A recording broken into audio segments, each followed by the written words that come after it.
Koski first. Sarah, please, in about 3 to 5 minutes, introduce yourself on how you like to be introduced. A lot of times we introduce people, but we give like all this, like, paper stuff. But Sarah, tell us who you are from your heart. Tell the folks who you are. Yes, well, hello, my name is Sarah Koski. Currently, I am employed by Lane Transit District, for those in Portland, the TriMet comparable, here in Eugene, Oregon. I am in a role here at LTD, the first of its type in the nation. It's called Community Resource Liaison. The position was actually built in a construct that directly supports the neurodivergency that I have. So I am a former anarchist. I always joke, I see Libra smiling, former anarchist turned Jesus girl. So I went and I used to blow up systems, and now I'm piecing systems back together, right? And so the great thing about the way that my mind thinks, I test off the Richter when it comes to creativity, innovation, future learning, future thinking. But if you keep me in a cubicle, or if you keep me in meetings where all we do is just regurgitate the same thing over and over, my brain can't fully function at the capacity at which I'm built. And I cannot begin to tell you the amount of times I've been fired for behavioral issues just because I need to be outdoors. I need to be out doing something. I need to be building with my hands. And so this is the blessing that I have now. So as community resource liaison for Lane Transit District, I built my own job description. My job description says 60% of my time is out in the field, connecting with unhoused communities, looking at vulnerable populations, solutions. I like to use the analogy that I am a sea otter, and I go out and I find all these little rocks, these little sensory rocks, and these rocks represent all the broken systems within our community, whether it's the intersection of transit and homelessness, folks looking to escape onto a bus because they're in a domestic violence situation. I take all these shiny, soft rocks, bring them back to the office, and then I present the rocks as what can we look at to find solutions. Sometimes we take the rocks and immediately activate. Other times I have this collection of rocks to build in the future. I'm 2 years into the position. I was blessed 2 years ago, I met Libra and the Women's Foundation of Oregon team because I was nominated and received the honor of emerging leader for the I forgot, the Oregon Women's Commission. I am now an Oregon Women's Commissioner, and just working really hard. But I would say, from the lens of what I do, I'm a trench worker. I don't have nails on. You see, I put lashes on just for you ladies. I am out. I have soil under my hands. I am rough and tumble. They actually changed the entire dress code at LTD because I refuse not to show up with a hoodie and some sweatpants. But that's just who I am, and that's what makes me thrive and really like get in and focus. And you'll hear a little bit more about that as we go along. I love that. And of course, you cannot ever, ever not feel Sarah's energy wherever she is. She is amazing, electrifying energy. It is contagious, and we love that about you also. Our next guest is also an amazing person for the state of Oregon, and super excited to hear her introduction of herself, and that is Cassie Wilson. Hello, everyone. Thank you for having me. I am also I feel so honored to get to know Sarah alongside of all of you right now. Um, I am currently working at 1000 Friends of Oregon as our legislative manager, which is a new role for me. I spent the past year as our transportation policy manager. And we are a land use advocacy organization working to protect Oregon's land use planning system that was created 50 years ago to protect farms and forests and make sure our cities can thrive.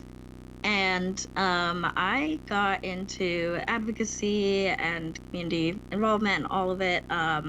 In part, being disabled, it forces you to be an advocate. And so really from a young age, I was constantly having to learn how to self-advocate for accessibility in every space I was in. But when it turned more to the political and policy side, It was after the 2020 Labor Day wildfires. I was living in Boring in Clackamas County at the time, and it was my first time being in an evacuation zone.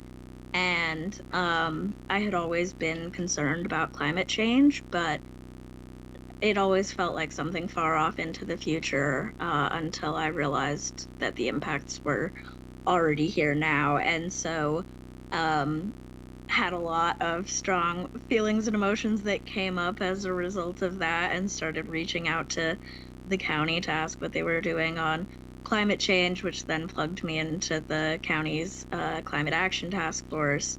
And it feels like it all just kind of spiraled from there.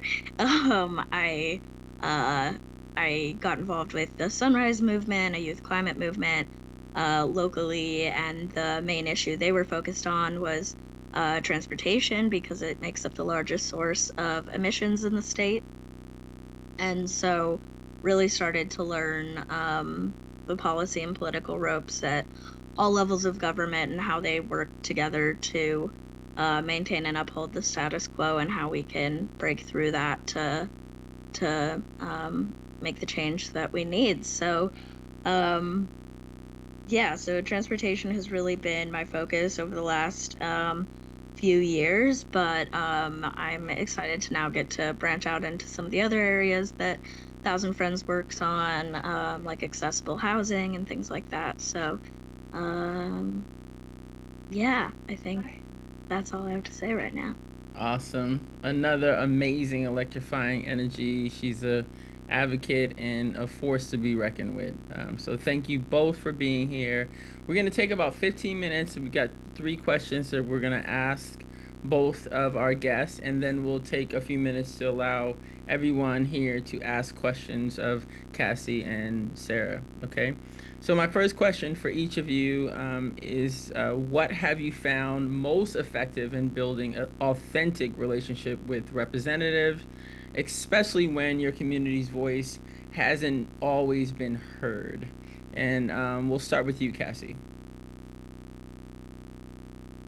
Yeah, so when I was reflecting on this question, I was thinking about how much it's interesting, because while there's a lot that we can do on our end, it really depends on the elected official too. Because some of them are just so stuck in the status quo and truly not used to hearing from us that that some of them just aren't as receptive, and you still gotta push and fight anyway.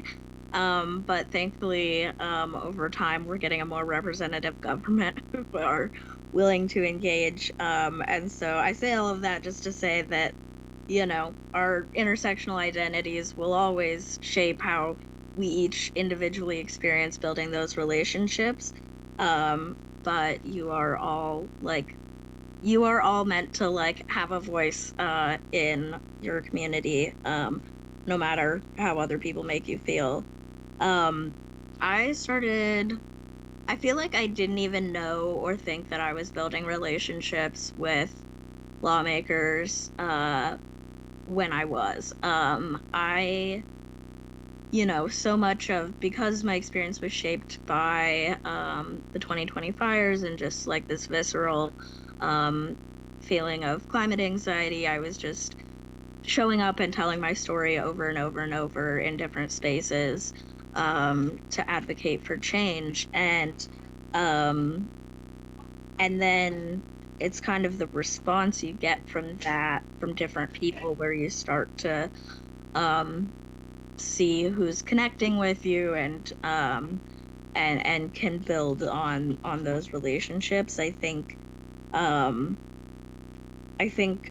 constantly amazed at how much we as a state are just kind of like a small town, in terms of there aren't a lot of people consistently showing up. So you very quickly become known for showing up if you do. And so I think for that reason, it's important to be thoughtful about how we're showing up, and know that lots of people are looking and listening, whether we realize it or not. And so So yeah, I think continuing to showing up in spaces where you don't know if you belong, but you do. I promise you do. And just kind of forcing them to listen to you and to hear your story. I don't know. To me, I think sharing your story is the best way to connect with people and to make the policy changes that you're advocating for feel really, really tangible and grounded in what you and others in your community are experiencing. Sarah? I completely agree with Cassie. I think storytelling is really, really, really important. And, if you look at the makeup of my community in Lane County and in Eugene, Oregon, pretty much everybody except for a couple seats on the county commission are Democrat or Democrat leaning, right? And so you would think that when I am advocating for the homeless or the unhoused,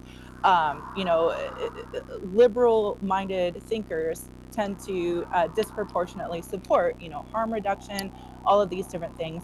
But we've had a lot of adverse reactions in our local, our state leaders on how to best support the unhoused because there's so many misnomers, right? And there's so many myths. And, there's so many things when you look at like television or movies that they're either, completely drugged out or they're going to like snatch you somewhere or they're rapists or all of these things or they're sex offenders. And so when it's come to advocating for the unhoused, what I've had to learn is there's two different types of storytelling. There's storytelling just in the sense where you have point A and point B, and you take that line and you move the story from beginning to end. Then there's something where so I am considered a narrative strategist. And when you think of kind of like a Tony Stark room where everything is 3D, right? And so you're telling that story from point A, point B, but you're also telling it in multimodal realms, right? Like maybe from a Substack or images, or you're saying the same messaging over and over and over in a city council meeting or a chamber of commerce meeting. That, when you look at speeches of politicians, or when you go to lobby or you have your messaging, you have these certain talking points. And what I've really learned what I need to do when it comes to the unhoused over and over again is these talking points. And then I also take a lot of street style photography, but I'll show, the animals of the unhoused, the families, with permission, or like the beautiful oranges that we serve, and tell the story from the position of the orange, not from the position of the folks that need the orange, right? And what I've learned from this perspective is, and to be fair, I storytell based on every channel that I have. So for LinkedIn, I have completely different stories than I do for Instagram. Instagram are all of my young thinkers, my community creatives.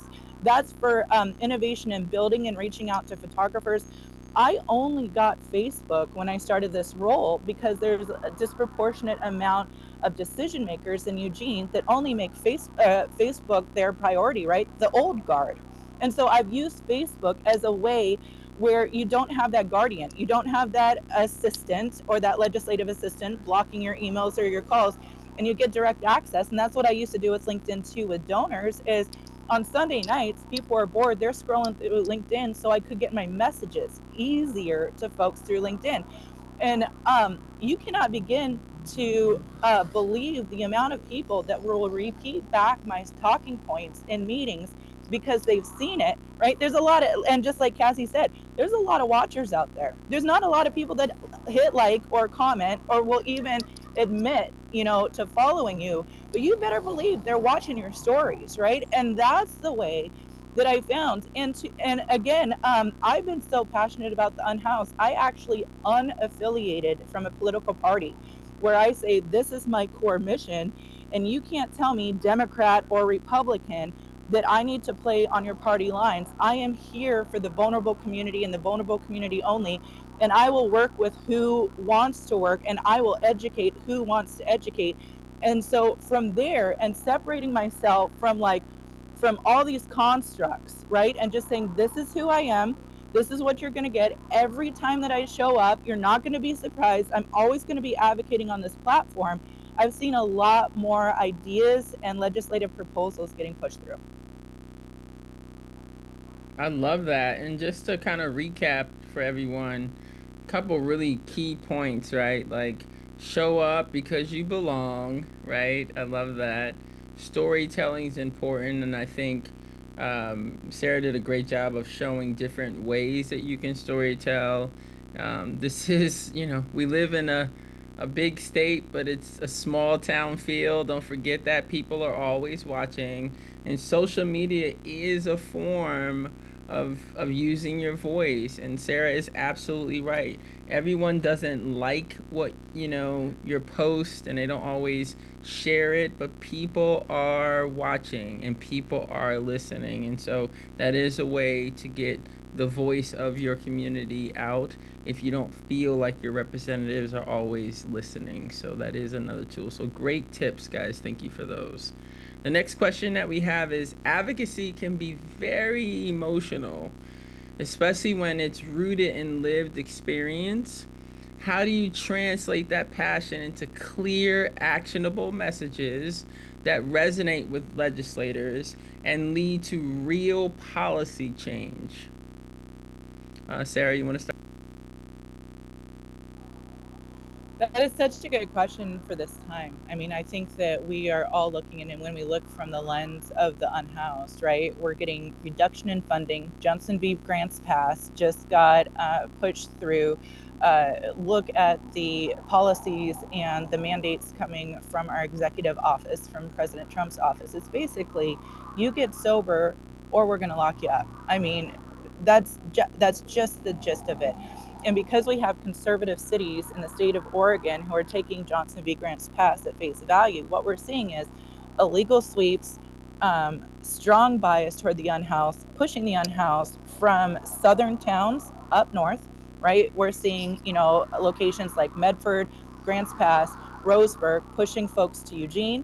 Eugene's pushing folks to Corvallis. Corvallis is pushing folks to Salem, beyond, with the ultimate goal that folks end up in Seattle. I mean, when you hear the stories of the street, folks know when they're getting pushed out of town, right? And it's very hard when I hear the stories of the street, because I would say about 40% of my time is conversations with those who are directly unhoused or in vulnerable situations, sex workers. There's a difference between sex work, survival sex when you're unhoused, and trafficking, right? And I have to learn how to make clear delineations between the three, right?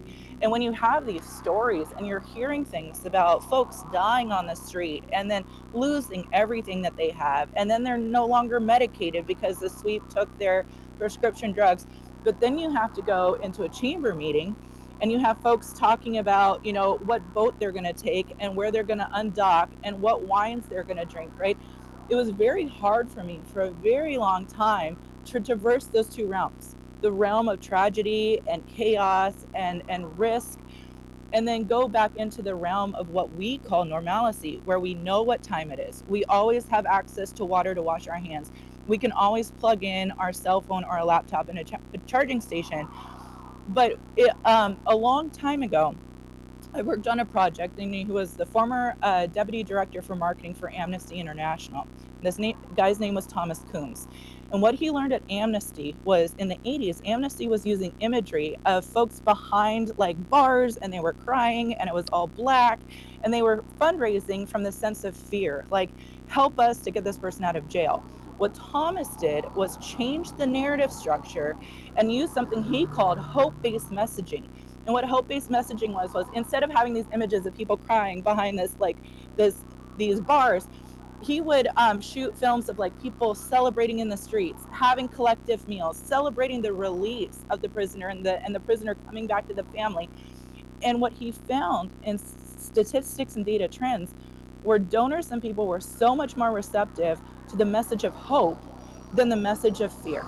And so as I've contracted or consulted or worked, it doesn't matter, Doctors Without Borders, it's like, how do you advocate or talk to a donor about female genital mutilation, right? Like, that's not something where you can be like, hey, let's sit down over coffee and I'm going to tell you about the harm to female body parts, right? And so, but Medicine Sans Frontier, for example, connected with some very world-renowned comic book artists, and they made comic books about these empowered females who became empowered from getting out of those situations.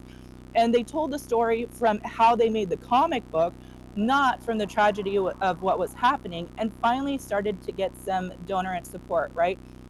And so, what I've had to learn from my perspective in advocacy is you take those glimmers of hope and you take those glimmers of light, and that is the torch that you bear when you go and see a legislator. Love that. Cassie?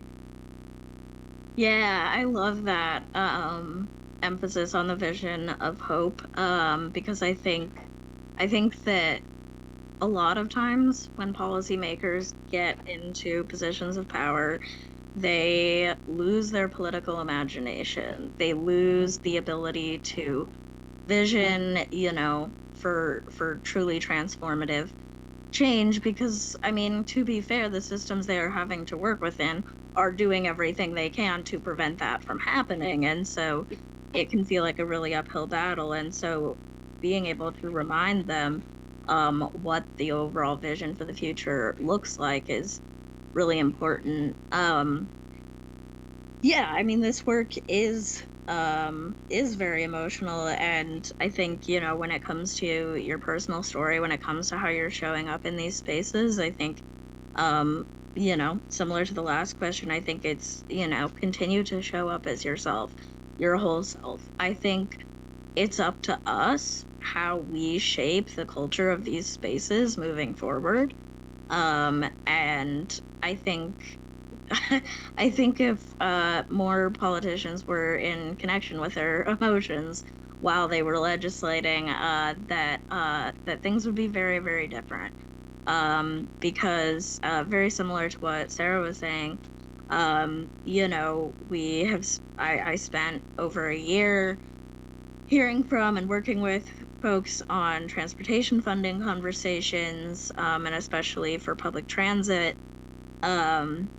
And it was a really uphill battle, and then there were signs of hope and signs of not hope many points along the way. And ultimately, when the legislature reconvened for a special session, they failed to know how to count, and so they didn't have enough people in person to have a quorum, and ended up having to negotiate with Republicans, and the thing that they put on the line was transit funding.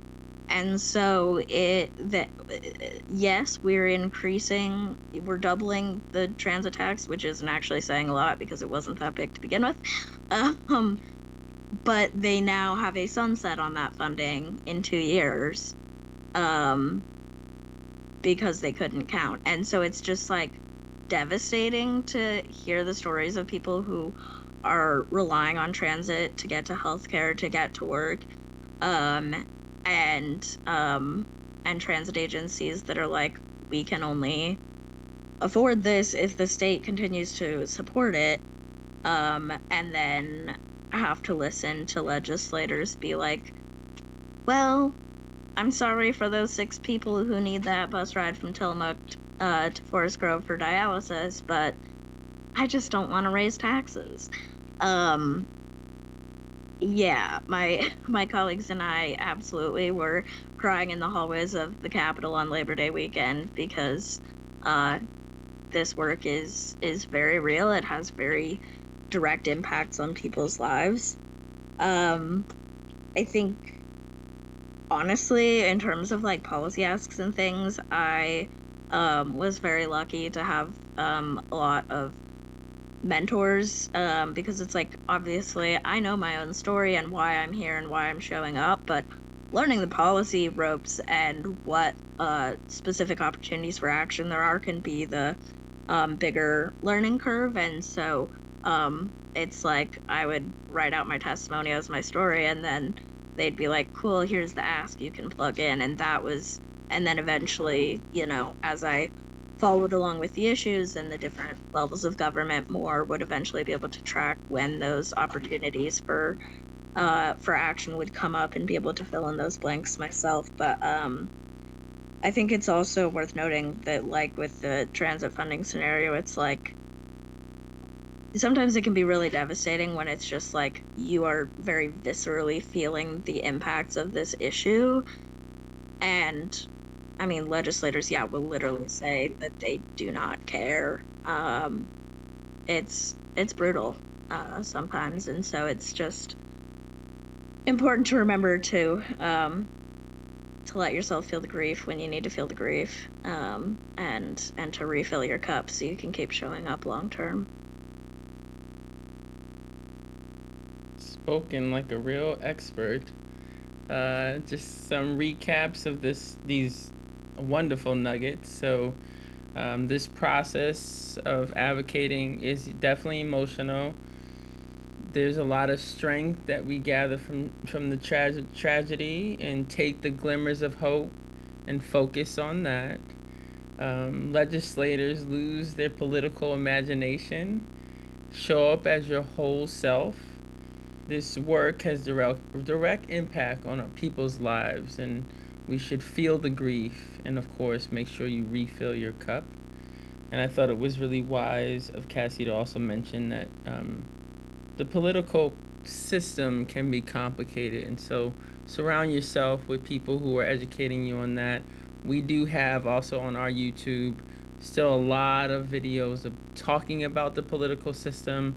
You can watch them as many times as you want to try to get that system in your cells. It's just like learning a language. The more you listen to it, the more it'll feel more fluent to you. So please go to our YouTube, go to other resources, listen to it over and over again. That's what it's there for. Last question. Many advocates feel discouraged when progress is slow or meetings with elected officials don't seem to move the needle. What strategies or mindsets have helped you stay engaged and effective over a long time? Cassie. Yeah, I think I started to transition into a little bit of this with the last question, but I think, being involved very deeply in this work for almost 6 years now has definitely taught me. It's like, I think, especially when I first got involved in advocacy, nothing, and sometimes still now, nothing ever feels like enough when you know how many issues are facing our community and the world. The number one thing I'm constantly reminding myself is that everything is connected. There are other people working on other parts of the issue. And so it's okay to focus where you're focusing, because it's all connected and we're all doing our part. It's also important to have fun and to be in community.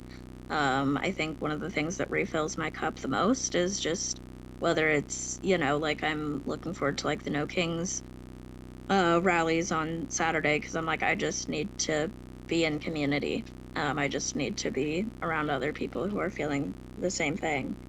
I wanted to share a story of how I saw this play out with transportation in the last year as well. We went into this legislative session expecting a transportation funding package of some kind. And,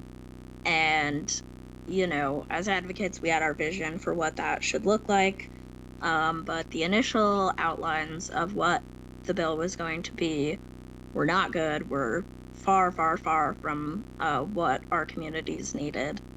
But we didn't stop pushing. A lot of the conversations were behind closed doors. We had no idea what was happening for literally months. Most of the legislature had no idea what was happening for months. But we continued to show up. We had a lobby day with like 114 people from around the state. And, we were told, like, y'all were really, like, heard in the building when you were there.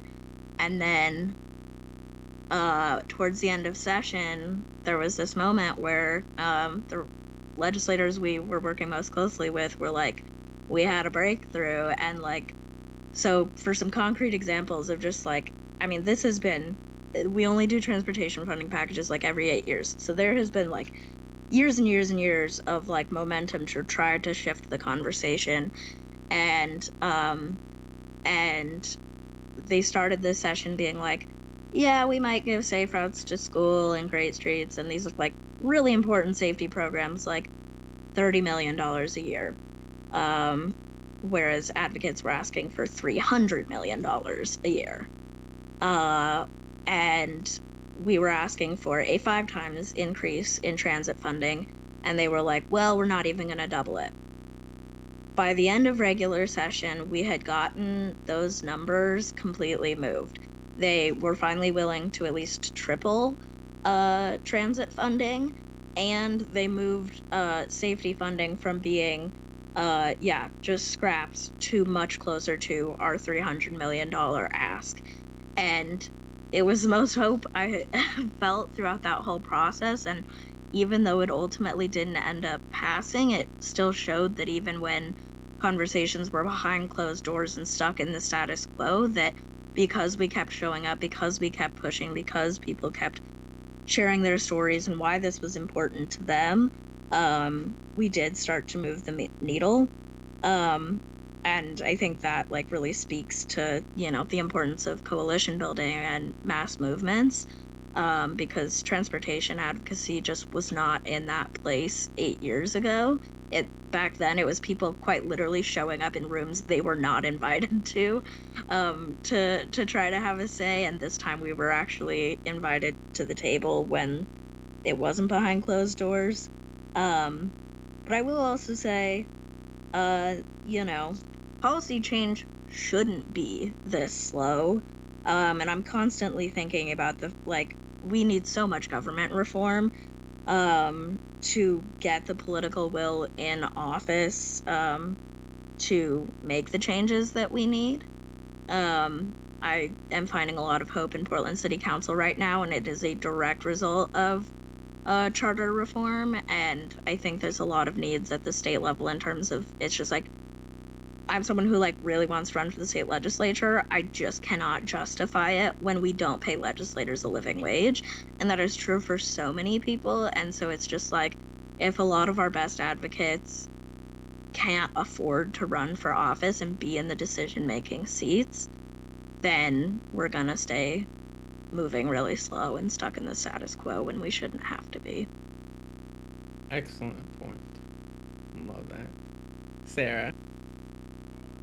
So let me just preface this by saying that unlike Cassie and her brilliance, I am not typically out there lobbying or legislating, right? I am in the trenches, and I'm the girl that brings the stories up from the ground to a higher level so that other folks can take that torch, right? Or take that stick if we're doing those relays and track, and then they take that and then bring that in front of the decision makers, right?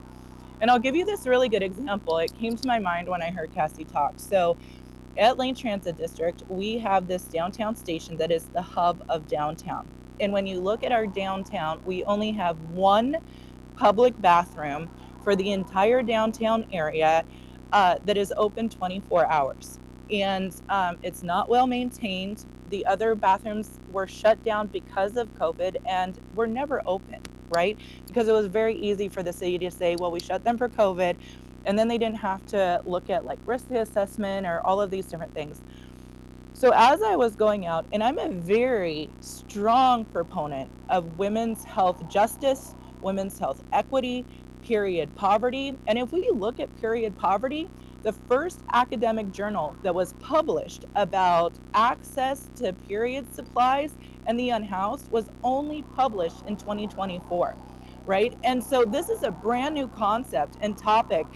In fact, one of my new colleagues on the Oregon Women's Commission talked about period equity and period justice in front of our Senate committee as we were introducing ourselves to be voted in as commissioners. And one of the senators actually expressed his disdain and disgust for bringing up menstruation while we were giving our testimony, right? And so this is kind of the freshness of what we have to deal with. So what we're doing at Lane Transit District is advocating for more public bathrooms within the downtown sphere, because we have bathrooms, they are not public, they're for our riders, but they de facto become public because we are where we're at. And in fact, in only 1 year of time from the role and position of an advocate for this issue, we now have free tampons and pads for the community at our downtown station, right? And so sometimes maybe that legislative advocacy, maybe it's not the legislative advocacy, but maybe it's the business advocacy, maybe it's the NGO advocacy. So now we have this huge organization, the mini city within a city of Lane Transit District. We sit down with these city leaders and say, hey, we really need to talk about public bathrooms. The gentleman who is in charge of all the funding for that, in a very pompous, facetious attitude, crosses his arms and said, never once have I ever heard that there is a need for more downtown bathrooms. And he said, I will never fund this. This is not an issue. And if Lane Transit District is so passionate about this, then Lane Transit District, why don't you make some more bathrooms, right? Walked out of the meeting. And okay, so here we're going, right? Sarah, the saved, happy-go-lucky, sober Christian, right? Sarah the anarchist, old Sarah, and Sarah the anarchist started talking louder, right? I was like, I'm gonna protest at his office, I'm gonna do all this, all of this, right? Because he was so adamant in his disdain toward a vulnerable community, right? And that's what ticks me off, right? It's like, you talk about self-care, you talk about all these tragedies, but when it's the people that are like, I am better off, therefore I do not care, and therefore this is not my problem, that really gets me. So what I realized is I had to take a step back, and instead of breaking up systems and going and chaining myself to his office, I was like, okay, what can we do where if he won't listen to me and he won't listen to Lane Transit District, he's got to listen somewhere else. So we have a lived experience advisory group through the county. Turns out their last 8 years of priorities for this task force was all about bathrooms, mapping bathrooms, and getting more bathrooms, right? So now we've launched this project called Project Sanitation Justice. We're actively mapping bathrooms in every progress goal that we have. We have all of our local news media doing this. I have women who are co-blogging with me about period poverty and sanitation justice. We now have educators training youth and students within the college and high schools. And so what we're doing is, okay, maybe the decision maker here will not listen. So we're going to build this force field where there's going to be people listening on the news. There's going to be maps being made. We are going to, in effect, create the change that we need from this guerrilla sense all around, so that the community in it of itself will force this to come up, and he can't say that he didn't know, right? And what has been happening, all of these other things. So there's this KVAL news article on the television. I didn't know that there was a very, very wealthy donor whose wife was watching about period justice. She showed her husband. Next thing we know, we get a $4,000 check sent to a local period poverty agency for new tampons and pads. Now, and so the trickle effect. So then we started telling stories about the donation coming to this, right? And it's the building, the infrastructure of the collective goal is the work that I do. And I think that that's the passion that fuels me. Love that so much, and love both of your passions. And just to recap, nothing feels like enough, but everything's connected. Focus on your part and have fun and be in community. We're never going to really have much change until we pay our legislators a living wage. Lived experience advisory groups. I love the fact that Sarah gave us an example of how she saw the problem and she activated an old system to try to create the change that she wanted to see. And so I think a lot of times we try to create new systems, but she went back, she found an old system, and she activated it for the times that we're in, and she's seeing results with that old system. I also want to just talk about Cassie brought up closed door conversations. A really good thing for everyone to think about is our legislators like to take pictures of places that they go. They like to always advertise what they're doing. They always like to post who's endorsing them. I highly encourage you to look at the pictures past what's in front of you. Who's in the pictures? Because that always tells you who they're talking to. Who's endorsing them? That always tells you who they're talking to. And that will tell you who they're having conversations with behind closed doors. Look at pictures deeply. That is the beauty of social media. You get to pan in and see who's there, and that will tell you more information. With that being said, those are my only questions. Does anybody have questions for our lovely guest today that we want to ask? We have a couple minutes and then we'll wrap up with our beautiful dream moment. Any questions? If not, I'm going to ask them to tell me their dream. So while I wait for any questions, as people are thinking, here at Women's Foundation of Oregon, our theory of change is that we believe that everything begins with rest, and rest is resistance. And that once you begin to rest, you give yourself space to begin to actually dream again. And I love the fact that we talked about the fact that legislators, they lose that, right? And then once you begin to dream again, we start to really think about what we want to see for Oregon and what we really deserve in Oregon and what justice could really look like.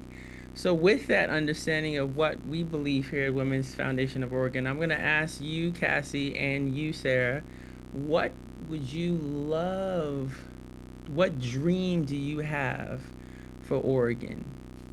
It's a big question, but what dream do you have? And either one of you can go first.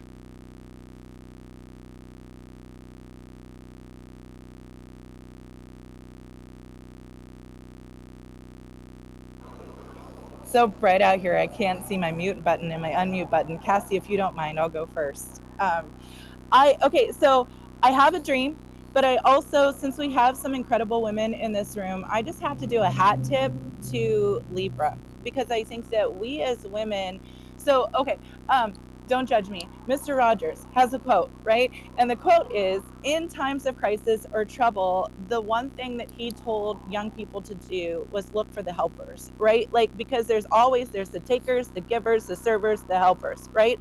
And we are in this legislative crisis where people don't really know if it's okay to speak their mind. They don't know how to act. I mean, everything is so polarized. Like, do I even go across party lines to talk? Like, all of these different things. It's like people are just so scared to actually be free, right? And like Libra said, to rest. You can't rest being so worried and concerned, right? Like, and always trying to make this perfect image, right? Like, I thank God have unplugged from the matrix where you either like me or you don't, right? Like, I'm at a point now where I just turned 42 years old, and if you don't like me, I am so sorry because I'm a really nice person, but that is on you, right? But let me just say, for the helpers, Libra has been helping me exponentially because while I used to be very, very polished in a former life and working, in DC and doing a whole bunch of different things, unplugging, right, and going into the trenches has caused me to be a little bit more feral and a little bit more unpolished than I used to be, right? Because to be in those realms, like Cassie, I mean, it's a routine. It's like exercise. You have to practice over and over and over. And I've lost that. And now I've gotten placed on this level as an Oregon Women's Commissioner. And there's times where I just don't know what I'm doing, right? And then you look to the helpers, like Libra. And what Libra did is, and I call it the bell, right? I lead praise at church, and there's certain things that just make me so excited. And I call it like a bell, where you hear this little ding in your mind or your heart or your spirit, where you're just like, oh, that's what I've been needing to hear. And there's certain points in which smart, intelligent, bright women will talk, and a bell goes off, right? And I was in a meeting with Libra, and she said, if you're having a hard time listening, like, to political speak, while you're at your desk, put on like the Senate or the floor live stream and just listen to it, and your subconscious will pick up on it, right? And you better believe I've watched every one of those Women Foundation of Oregon YouTube videos, right? But then with Libra saying, even with the social media, like, right, glean and look from those are those little bells that go off. And if we're not in rooms where there are people smarter than us, right? I think I'm brilliant, right? But I am not as smart as half the women here in this room, right? Because we're always smart in different capacities, right? That these are the times that really shape us. And that's what I'd like to see from Oregon, is this collective and this building. And I think that Women Foundation of Oregon and other organizations are taking the charge, where this is not a place to compete. This is a place to build up. This is a place to encourage. This is a place to glean from the elders and those who are more seasoned in their position. And it's also a place to pull up the best and the brightest that we see and help those who are struggling, right? And all of these things is taking a community, and that community collective of bringing together, because then if I'm tired, right? If I'm having a hard day and I heard something, Cassie can come behind me and she has my back. I know that there is nothing where I have to keep watching my back. I know Cassie is watching out for me, or Libra, or Stephanie, or anybody on this Zoom. And so that's my biggest hope, is we can get to a point where we don't have to feel like we have to one up everybody, that we are just here for the common goal of the betterment of Oregon. I love that dream. Love it, Cassie. Yeah, What is your dream? it's really hard to follow that up, because I feel like that that really like sums up the feeling I was having about like, how do I name just one thing? But I totally agree with that, like importance of the collective, and also something I wanted to just name in this space of amazing women, as I think like carrying along each other. Like, I mean, this is kind of what Sarah said, but is something I've been thinking a lot about, is carrying along each other's dreams and like reaching back and, you know, pulling up. um Specifically just have been thinking about and reflecting so much on State Representative Wawen's work on education and childcare, and how just, I mean, one, how much of a loss that is, and also how much it's on all of us to carry that work forward. That's something that's sitting with me a lot lately. I mean, there's a lot I could say about different, you know, dreams I have for what the world looks like in the future, and I think a lot of them come back to just decommodifying a lot of things that are just basic rights, whether it's housing or transportation, or childcare. People shouldn't be struggling so much just to have their basic needs met, and other people shouldn't be profiting off of that struggle. So that's where I'll leave it today. I love all of that so much. Thank you guys for sharing that. And of course, we will open this up to everyone to share their dream. To honor the wisdom in the room, we invite people to imagine boldly liberating possibilities for justice. And of course, we want to constantly hold and uplift the vision that we do and the work that we do together. As we close, we'd like to invite you to take this moment to not only think, but envision and really dream about what we could do collectively as a unit, as a people, to dream about what justice could look like together. At Women's Foundation of Oregon, we believe change begins with dreaming. Dreaming of justice we've never seen before, one that isn't limited by the systems that we know today. If you're open to it, we'd love to hear a few of your words or your thinking. This is also a practice that you must do, because we're so used to being entrenched in what we only know. So we're giving you this moment to also practice with us. on being free and dreaming.